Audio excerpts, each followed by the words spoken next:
ध्यान दीजिए, एक बार अकबर बादशाह ने कहा तानसेन से कि तानसेन, मैंने तुम्हारे गुरुजी हरिदास महाराज का संगीत सुना, मैं तो ऐसे हो गया, क्या बताऊं, देखता रह गया, सुध बुध खो गई।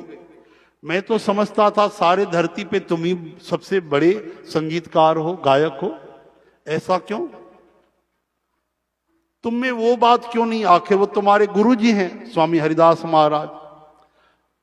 तो तानसेन ने कहा, महाराज ये तो बिल्कुल सही बात है, वो हमारे गुरुजी हैं, पर फर्क ये है, मैं जब गाता हूं आपके सामने आपको राजी करने के लिए, मैं गाता हूं दिल्ली के बादशाह के सामने, और मेरे सतगुरु केवल गाते हैं अनंत लोकों के शहंशाह के सामने।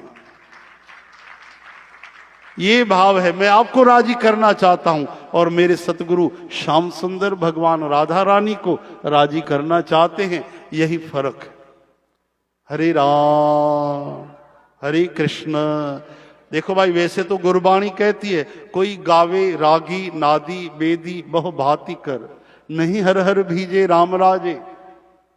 एक बात तो आप दिल पे कुरिद के लिख लो कि भावग्राही जनार्दन, राम है केवल प्रेम प्यारा, बस दैट्स ऑल, बात खत्म हो गई।